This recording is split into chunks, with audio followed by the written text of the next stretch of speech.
Good evening, everybody. We were waiting for the thumbs up.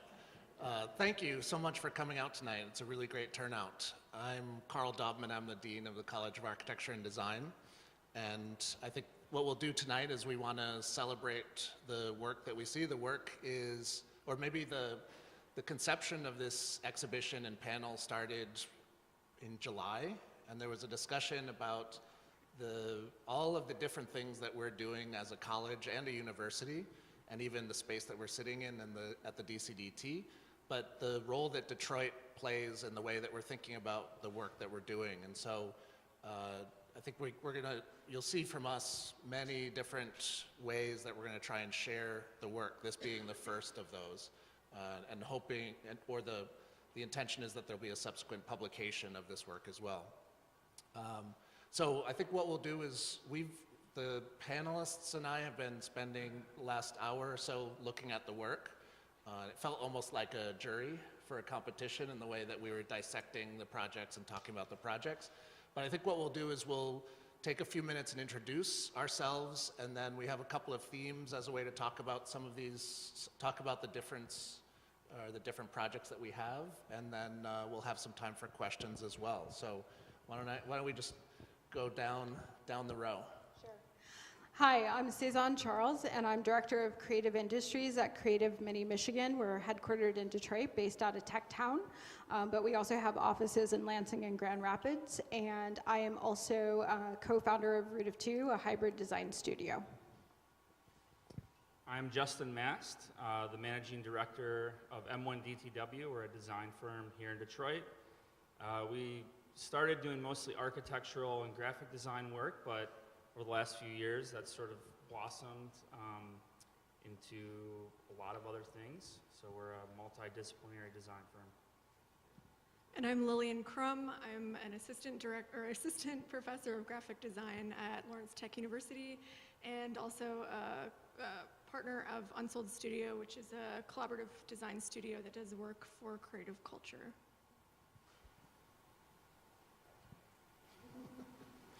Well, I should also, and hopefully everyone has had a chance to look at the work. I did want to thank Chris, Amar, Kate, Georgie, Trent.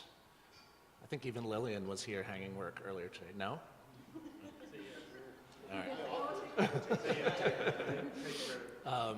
But what we see, the call went out to the faculty, the students, and alumni. And it was just a very open call for work that in some way engages Detroit. Nothing more specific than that. And so some of the conversations that we had as we were looking at the work is maybe what we see and maybe what we don't see, or we were curious about maybe self-selection of work that was happening. And we imagined, when you put out a call like this, you imagine all sorts of different things to happen. And we were kind of waiting and seeing what we would get. And so there's some things that we see here. The hope is that we continue to do this in the future, and I think that work could evolve if we take this on as a yearly endeavor. But maybe I want to let the panelists talk maybe about what we see and what we don't see. Sure, I can go first. Yeah, I think, like Carl said, we were walking around for a little while trying to find strands, and I think for a while we'd look at a project, come up with a strand, and then the next project would sort of throw that strand off. When we sort of stepped back even more and started to think about, okay, this is an exhibition about Detroit. How are we as designers seeing what design means in Detroit just by what's here? So you see a lot of commentary on public space, urban design. As a design community, we're obviously very interested in land use. I think is something that's big right now. But we also started to question: are there things that are missing? Are there things that were maybe unnecessarily self-selected from the show? There's not a lot of car design, for example, or parts that go in cars, or interaction design. Are these things that we think are not Detroit? I mean, because Lawrence Tech dives into some of these things. Are these things that we think are not Detroit anymore for some reason? Yeah, and to build off of that being graphic design faculty, we noticed that there is not a whole lot of graphic design work. I know that I have a graphic design 1 student, Brendan here, who does have work in the exhibition, and the graphic design work that is here is mostly ephemera that relates to bringing people together for Detroit events, but we're not seeing a whole lot more. And one of the questions that arose through that conversation was whether there is self-selection a way out of the show because the work is not necessarily addressing some of these prevalent conversations about Detroit. And I think that, that's not a criticism, but it's important to be cognizant of what we think is work that's being produced that engages Detroit or not. So just because it's something that isn't related to some of these prevalent conversations that we discuss amongst ourselves or that we hear on NPR does not mean that it's not engaging with the city. Yeah, and I think I kind of come to that from the point of view of have we over-incentivized a certain type of design in the city? So there are obvious kind of referential materials around planning and design kind of in the city out there that you can either see from the city or you can see from private entities or philanthropy. But what you don't sort of have, I guess, is that person who's standing up for commissioning really amazing interaction design for the city. We do have a city chief technology officer who's actually really beginning to think about, like, what would it be to talk about the network city, right? But we haven't really lived with those kind of proposals coming from maybe leadership outside of the university, and so maybe in some ways we're not seeing that being incentivized in the same way and therefore not represented in the exhibition. I guess we jokingly were talking about if we had the chance with Lillian, that does have some work in the show, but could you just be from Detroit? Would that be enough to put your work in there? And I know that we do studios that are in Flint, for instance, but you live in Detroit and you might be taking a kind of Detroit mindset to Flint. And so for us, there was not a really tight framing in a way that would say that certain work wouldn't be valid to be part of this discussion. I think part of the other thing that we started talking about, well, Justin said it most recently as we were looking at the work, a kind of weight that seems to come with the work. Or we talked about, we never used the word pragmatism, but a kind of seriousness about the work. All the work seems to be of Detroit. And so we started having a conversation about what that might mean. What does that look like? So maybe I'll prompt you guys to pick up on that conversation. Well, I kind of asked the question around, like, where's the whimsy? We have a couple, like, obvious pieces that really try and use humor in a subversive way, whether it be kind of drawing on elements of, a graphic novel, to thinking about Steve's work, to thinking about even the almost very childlike kind of graphic quality of how we're proposing land use. So there are a few touch points, but almost all of it seems to really be not engaging in spectacle or strange making in some way. Like, it's not just purposeless whimsy. And I think that's an observation more than a critique. I think it's risky to strange make in Detroit. I think we've seen that go wrong, and people get blasted for that. And the things that make doing work in Detroit heavy are real things. There is a lot of complexity. There are a lot of important things to embrace. And I think probably most of us in this room are working to find ways to work with that and deal with that. And I think maybe that's where there's also this longing that comes to just shed that every once in a while and screw around a little bit. So whimsy is probably a better way to put that. I like that way too. Yeah, and I might push back a little bit about the comment about whimsy, because I do see it present in some of the work, some of the speculative work especially, that a couple pieces on that back wall that we revisited a few times. But I do think that there's truth to this observation that there is an overall sense of heaviness in the work. Or whether that's a seriousness that comes with it. I think we also see a range of work from studio projects and different approaches within that studio work, some which are working with a community, and so maybe that there's an approach to that that then leads to a certain type of outcome, and then maybe more of a speculative approach with some of that. So we also talked about maybe the representation or lack of representation of people in the work. Is that related? Well, I wonder, because we had this ongoing conversation about if you didn't know the projects or the backstory behind the projects or their genesis, or whether they were alumni or faculty or student work, could you identify what type of outreach or engagement, if any, was involved? And I sort of, as a real outsider, because I had no kind of knowledge of how to read these as alumni or faculty or otherwise, I really struggled to sort of feel like I could pinpoint what type of engagement was at play. But I also didn't mind that, because I felt like a lot of them attempted to be really grounded or have a certain gravity, and maybe that's like not the same as weight, but it attempted to approach whatever it was doing with a kind of rigor. And I think you could feel the rigor in the work, regardless of like how it was generated.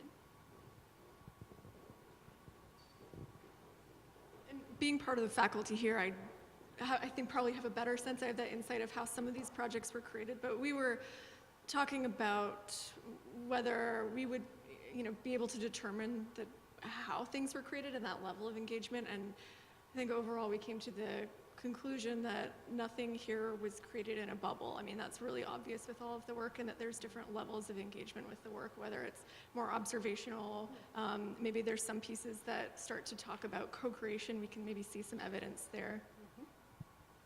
And maybe that was another theme for us, a kind of range of, we've been talking about outreach, and I think we started to come up with either a spectrum of outreach that might exist for that.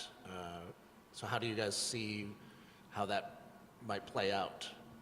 And actually maybe even a larger or broader prompt for the discussion was, if the work is student work that we see in the show, and much of it is, how would students maybe imagine that next phase of the work? How could this work move out into Detroit and become a real project? How do you take, the legend of taking your thesis project and actually having it built? So how do we imagine this work launching itself out into the city from the studio or from what we see here? These guys were so talkative about an hour ago, I promise. I'm being like super thoughtful now. Well, so the obvious point that we talked about is this idea that somehow all of this forms an annual review that in some way, shape, or form is a vision put forward of how LTU is thinking about engagement broadly in the city. So I think that that's one really obvious way that you sort of think about making an intervention into the city's thought space, right, in something that's a book form. But then there are a number of projects that really do feel like they are born of kind of existing programs in the city. So whether you're thinking about some of them that could easily sort of be related to what Detroit Future City is doing with its kind of pocket guide to vacant lots. Or you're thinking about kind of the way that some of them very directly deal with neighborhoods, and so are in dialogue with some of the things that like the Kresge Innovation Project is attempting to do. Or even when you're thinking about some of the things that could really dovetail to our issues around kind of reclaiming structures and what we do when the Blight Task Force finally gets rolling again, right? Do we simply keep doing what we were doing, or do we sort of think again about reclaiming, and if we were scaling up the reclamation effort, what does it have to look like? So those are all like really live, viable things that are happening right now. And so these projects feel very related to that. And maybe in some ways, Cezanne has a lot of experience with foundations, and so she's speaking a little bit to that. Justin, in that same conversation, was talking about neighborhoods. So maybe expand on that. Yeah, I think that's a good lead up. I mean, I think it's okay to borrow engagement work from other people.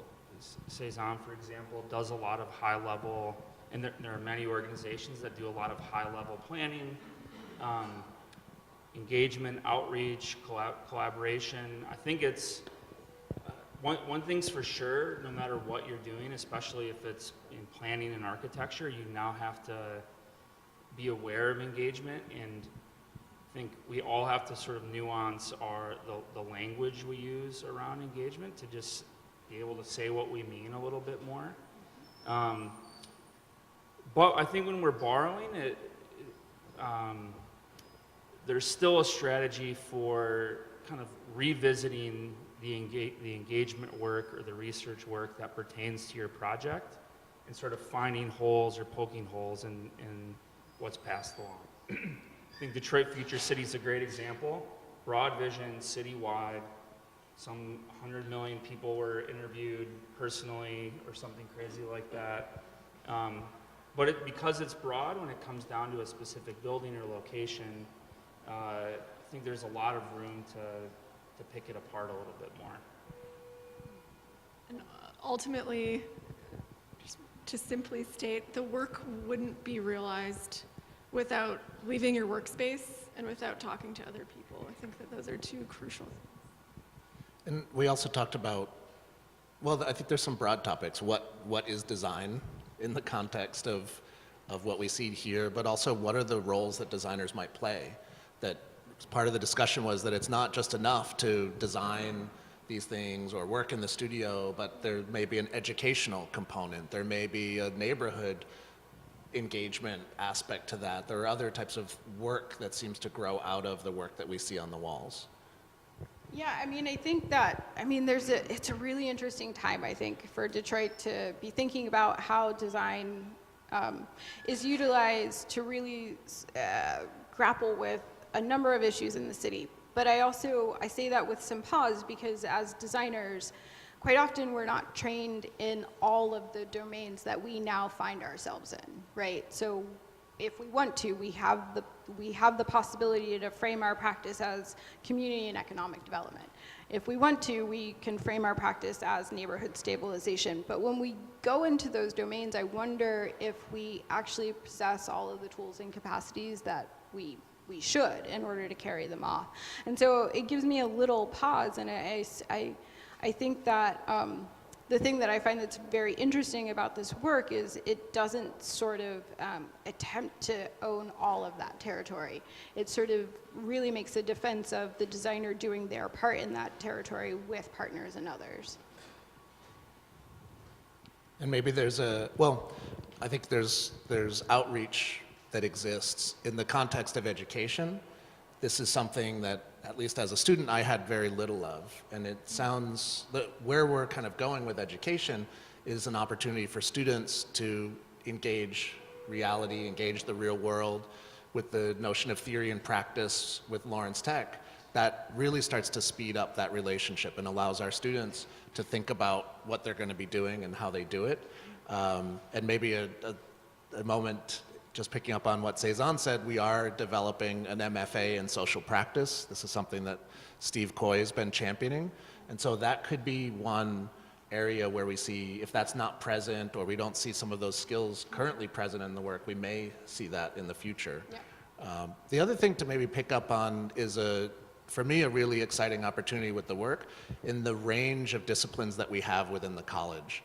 And so we see everything from photography to unbuilding of buildings, urban speculation, all sorts of things. And in the way that we conceived of the exhibit, that these strips or these bands of projects sit next to one another. So as we were walking around, we were trying to think of those adjacencies and started to think, are there opportunities for us to pick up on those adjacencies and imagine, what might exist maybe between those projects? So could you guys talk about that?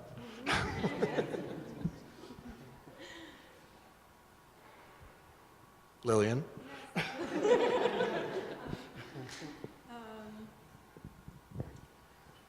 There's a lot of opportunity for that, and I'm just looking at the photography work at the back because that's where we were standing when we started to have that conversation, so I'm trying to recall what prompted that.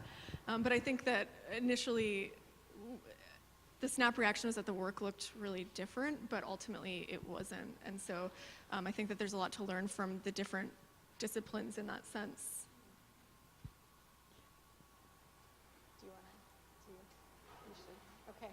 So the thing that I kind of picked up on was this idea that there wasn't the kind of traditional photograph of like, and now here's this about Detroit, right? Like there's nothing that really makes you sort of feel like we're gonna try and sum it up in one snapshot. And I appreciated the idea that people were okay with ambiguity and complexity. And so there isn't this kind of pretension to a grand narrative in any of the projects. And I found that refreshing. And any of the projects. Yeah. There was a photographic piece or something Yeah. different. There was no overarching statement or Yeah. conclusion with the work.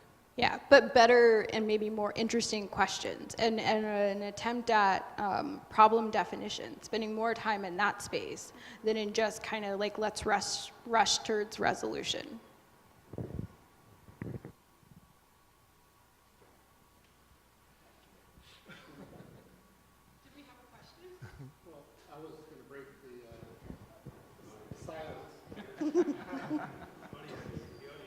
I think that row of photographs across the top there speaks to exactly what you were talking about.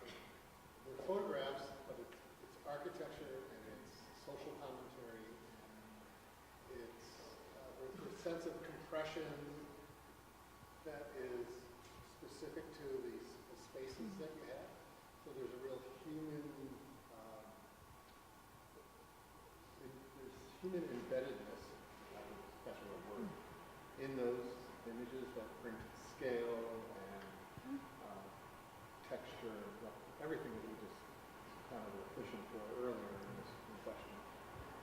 Maybe it's because that's what I've been staring at for the past 15 minutes, 20 minutes.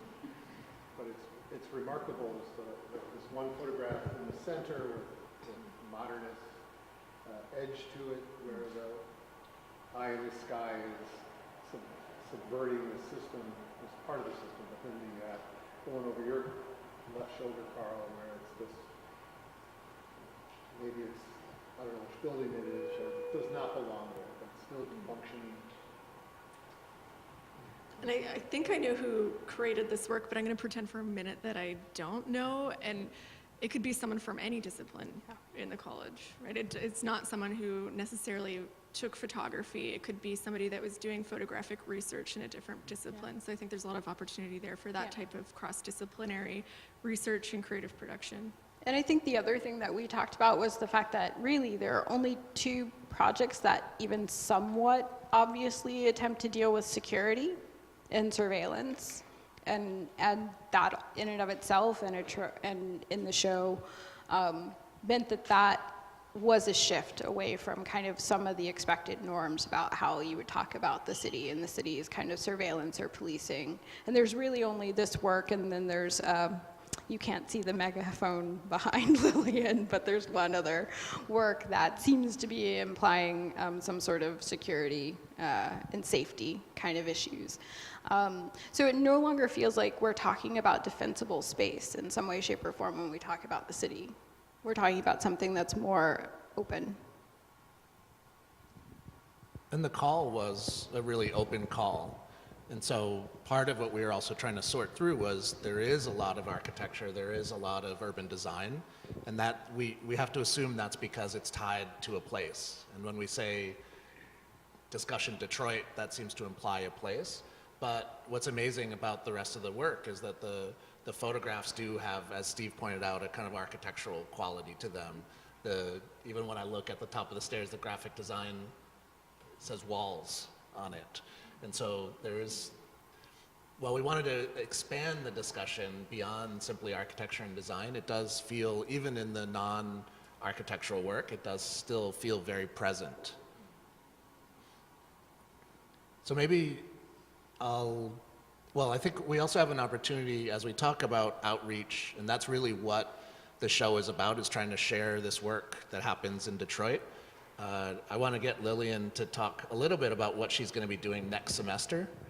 and how we're thinking about this in an upcoming studio program project. Yeah, so we're in the development of creating a student-run but faculty-led design studio or firm. And so it'd be it'd be rooted in the College of Architecture and Design, but it would also work with students from other colleges, for example, the College of Management, to create a team of students that would be engaging with real clients and doing real world projects. So they'd be offering their design services for real clients. And the idea is that, it's really rooted in that idea of theory and practice, that Lawrence Tech's motto. So students would be applying their knowledge and leading these real world projects. So we're in the process right now of developing a team of students, a very small team of students that would be developing the foundation for the studio through this pilot program next semester, and then it would launch officially in the fall as a class. The students would be receiving academic credit for this. So this is tied to DCDT and a lot of the initiatives that are happening right here in Detroit. And sponsored by the Hudson Weber Foundation, which includes an incubator and other opportunities, both for engagement and for work that will happen within this building. You want to take questions from them? Sure. Actually, I was curious, how many people that are here have work in the show? Oh, great. Great. So we'd be happy to take some questions from the audience.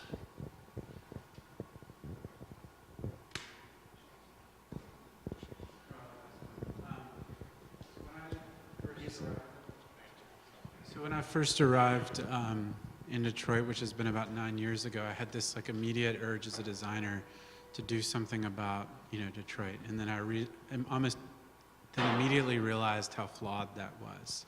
And then as I started to teach, one of the things that I saw happening at Lawrence Tech with Dr. Kim's work and others was that I observed that I didn't feel like there was this notion that they were designing to fix anything. And the only way I can describe it is tending to the issues within the city. And so one of the things that I struggle with still with Detroit when I do design work is not to be in that mode of, okay, I'm going to fix something that's wrong with the city. The city is what it is, and I'm not here to fix that. Now, I've posed that to people outside of Detroit, colleagues, that have then turned to me and said, well, this has always happened. There's always been a situation where people have come in and they've had new visions and they've changed places. So, I guess I would like to hear what the panel thinks about, I even had somebody call it colonialism and all these other crazy things. So just tending versus fixing, I guess, is the prompt. And you're specifically speaking to fixing versus,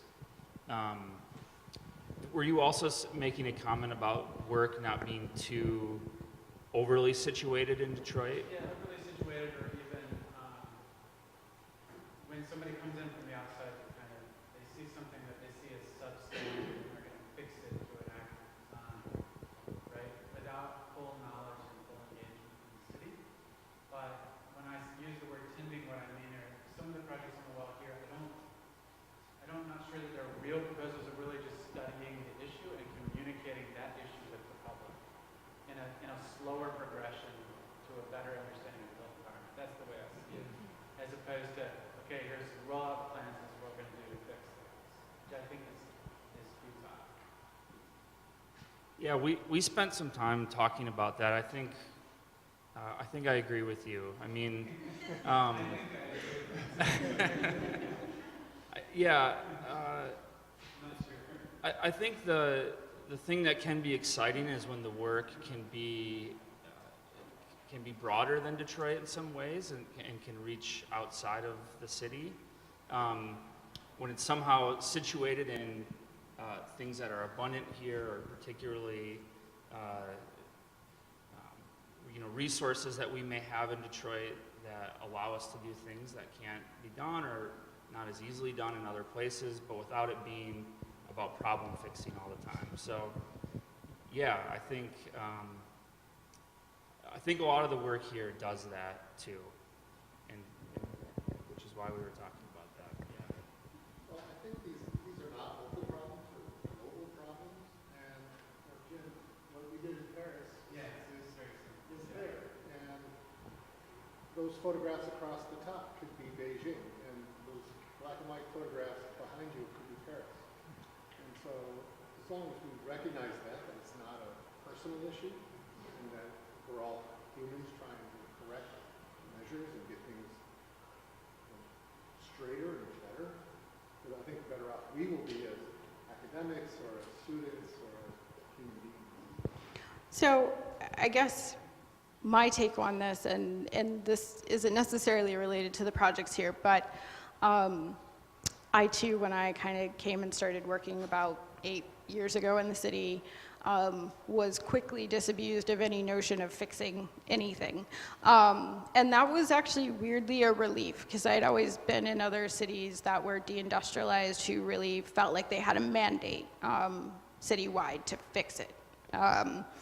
And so it was kind of refreshing for people to say, you have to first kind of deal with what's here and kind of understand with what's here. And I think over time what I've realized is problem identification and problem framing and problem definition will lead you to the answer. So for instance, the fact that the city up until 2 years ago couldn't send attachments to one another because they weren't working on the same operating system. You can and should fix that. But some problems are more nuanced and more wicked, and therefore we should set aside the idea of rushing to solutions and actually spend some time and really trying to figure out, like, what are the potential intended and unintended consequences of our actions. And so I sort of now am operating in a kind of make, do, and mend kind of fashion, which is a kind of old-fashioned way of saying sometimes you do have to just muscle up and fix things, and then other times you really have to take the time to understand the system impacts. Yeah, and I think what you're talking about is informed problem solving versus solving a problem that's based on an assumption. Yeah, for sure. And to pick up on Steve's point a little bit too, the work, as we were talking about it, it's clearly emerges from Detroit, but it could be lessons that are learned here can certainly be deployed in other places. And we found a really nice, sense to the work that was both of the place, but could also, didn't feel like it could only exist in this place. And so I think there was a really nice feeling about that, about as we looked at it and as we saw different things. Another question from the audience? When we set out to, I'll just talk about it. Well, we're also simulcasting globally right now, so for our online audience. Oh, now I'm nervous. Now I'm going to choke. So when we set out to do the Pocket Park, it was a project, it was a student project, but the real idea was to create revenue stream. It was really to create a business. And for 315, I think I got it, 315 years, Detroit has been a place where people found themselves congregating in order to create a revenue stream and find a place to live and flourish. So the project was a surrogate, and the learning was to find out what some of the issues are, and then it's sort of teaching the person how to fish. You can create your own business doing these things, and they will propagate and solve problems going down the road. So it's the impact that it has that's important.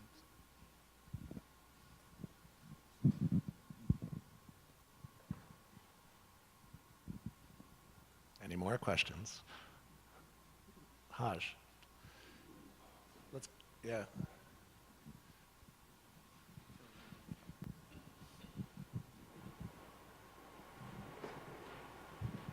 All right, my question is for Carl. I love this facility, and my question to you is, how does this facility's, or what is this facility's role in terms of creating this new Detroit, or being a creative hub in the center of Detroit? That's it? Well, Hajj is also part of this too. And maybe it's a nice way to end the discussion tonight or bring all of these things together. It's certainly what you see first and foremost is Lawrence Tech with a space in Detroit. And that's an important thing, to be part of a neighborhood, to be able to pull a lot of different groups together. We do see it as a space, the way that Lillian described the project that she's taking on next semester and trying to build opportunities for students to engage within the city. There's also the problem that we have that young designers aren't always staying in Michigan. And so to be able to have the DCDT here allows our students to see that there is a vibrancy in the city. There are incredible opportunities for young designers in the city. And so this is also an important mission for the space that we're sitting in right now. So I think that's where you'll see these things going and heading. There's opportunities both from a technological standpoint as we bring people in and we work with people, the work that you're doing to develop 100 websites for local businesses in Detroit. That's also a really amazing model for young designers to be looking at. So I think it's a way for us to be engaged. It's a way for us I mean, we're sitting right on Woodward right now to be part of the city. And I imagine these types of events and these types of projects to continue to develop in the coming years. It's an amazing place to be working and collaborating. Do you guys you have anything to close with? Closing thoughts. Are we going to do it in order? Okay, so let's see. Closing thoughts. What I will say is there's a number of both universities and other projects from all over the world that are thinking about how they land in Detroit. And thinking about how they set up workshops and how they set up facilities and how they sort of create exchanges. And I think that the thing that could be really interesting is to be able to do it with a certain amount of transparency around what you can and can't do, what you are good at, what roles you can and can't play. And I think the thing that I saw in all of the work was a kind of frankness. And I thought that was a good way of kind of approaching this. This is take it as it is on some level. And that was appreciated. And we went back and forth on that topic, and I don't know that we quite landed on one way or another, but whether or not that was a criticism, that in some ways is the work is very grounded, but could there be broader visions that are possible with the work? Could we take more risks with the work? Could we start to open these things up? It's a good hello. So did anybody attend the design summit that happened? Okay, so at one point in time, there was a series of kind of design competitions, whatever, that happened as part of the two-day summit. And one of the projects was just kind of acknowledging the fact that when people come into town, they don't often say, hello, I'm here. They don't kind of just say, hi, I'm here, and who are you, and what are you doing? And I would say that this is a good hi. This is a good hello, my name is. Yes, as you go forward, it's going to get bigger and more ambitious, but your relationship will grow, and you can sort of take more flights of fancy as relationships grow, I guess.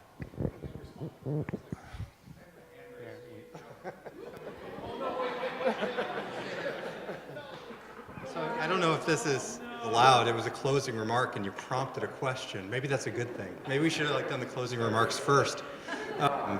This is like faculty meetings.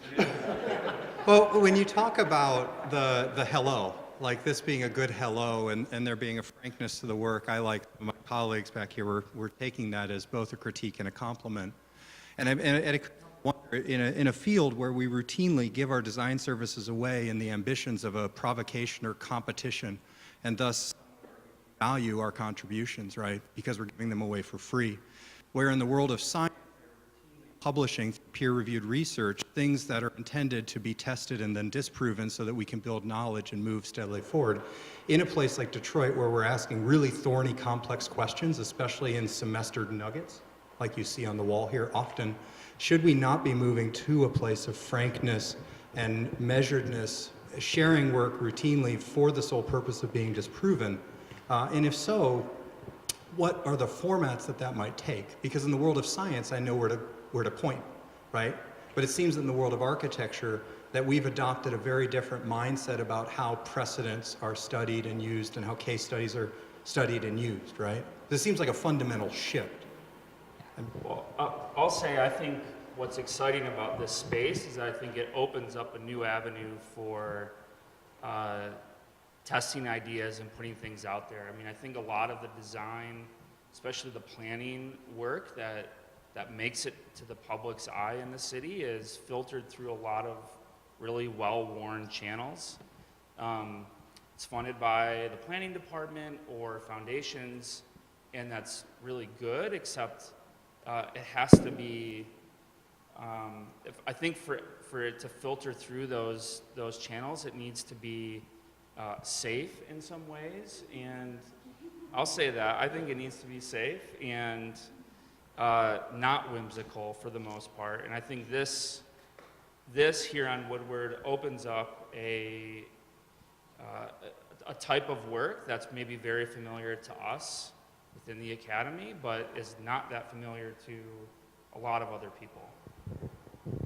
I have to disagree.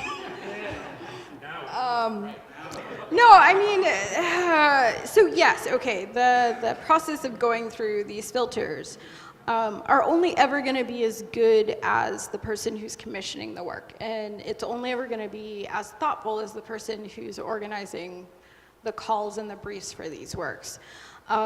But I will say that if you can be in the North End and visit a mothership on any given night, that's not a bad job, and those have routinely attracted major grants, and so I think we have to sort of recalibrate who we think of as the buyers of our work, right, and the supporters of our work and the champions of our work, because I've seen a number of funders, whether it's the national funders who are playing a big role in kind of the city, really incentivize individual creative practitioners. I mean, we are one of a handful of cities where you don't have to be a 501c3 in order to receive an award to do a place-based project. But just to follow that example, Yeah.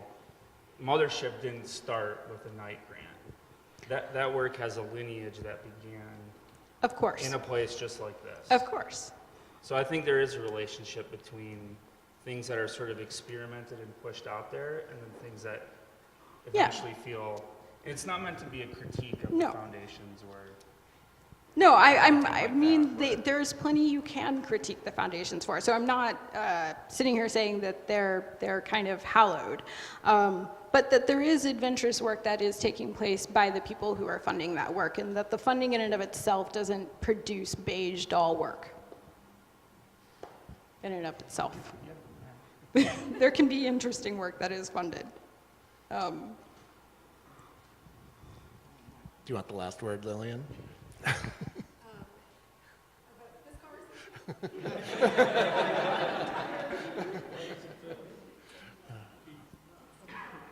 Well, I'll take you off the hook. What I was going to say, and I think I was not following Scott's comment, but preceding and then following Scott's comment. And on the big hello, as I'm sitting here and looking out this window at this amazing full moon, and this window is a skin between us and them, or that connects us and them. I see couples walking by with $600, I'm assuming, mohair suits, and then I also see people walking down there with the baskets and hand-me-downs, hand-me-downs, and hand-me-downs. So how is this big hello? Here's the question. How are we at Lawrence Tech, and I don't know if any of this work addresses that, how do we mediate that? How do we bridge that gap, if I may? I think also what's interesting with your question is that none, or I would assume none of the work that we see here tonight was burdened at its inception with the fact that it was going to be publicly displayed in the context of Detroit or as a hello. And so that's, I think, both an interesting thing and we've talked a lot about different types of responsibilities or pressures that come with work, and I think had the work been conceived of with that pressure, it would have probably been a very different and maybe even more safe than what we're seeing here tonight.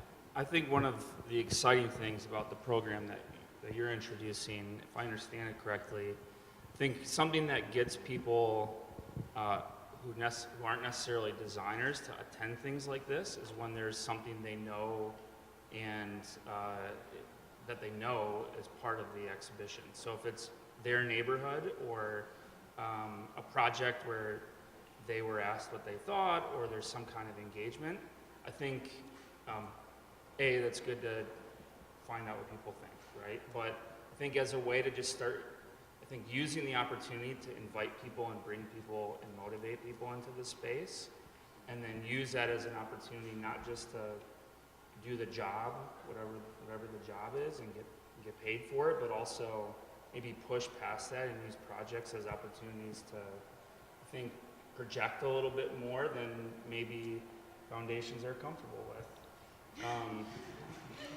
You'd be surprised what they're comfortable with. No, I think that's one. Yeah. One way to do that. So it becomes more of a community space in that sense. yeah. Well, yeah, I mean, I think that we talked about this when we talked about some of the engagement work, is that at some point in time, this dialogue has to be the kind of dialogue we're having with the beneficiaries of these projects in the room, so that we're not having this in isolation. So I think to sort of ask the question again is like, what do we mean by peer reviewed? Like, who are our peers when this is the work that we're talking about? Because there's our disciplinary peers, there's our community of practice, but then I think that there's this other hello, which is about reaching out to a community of interest. And those are going to be stakeholders that cross everything from the citizen to the policymaker to the other, the working professional or some of the other actors in the city. And I think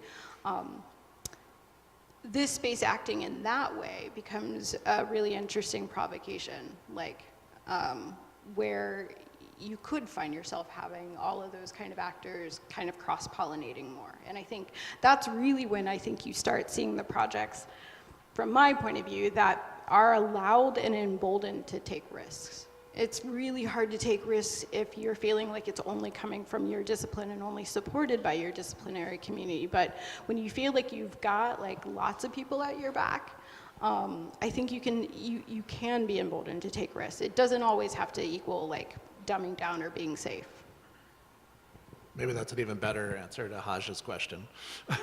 Being able to bring experts into a space like this and to have our students develop an ability to speak with people outside of their own disciplines in order to be able to produce what might be more evocative or speculative work.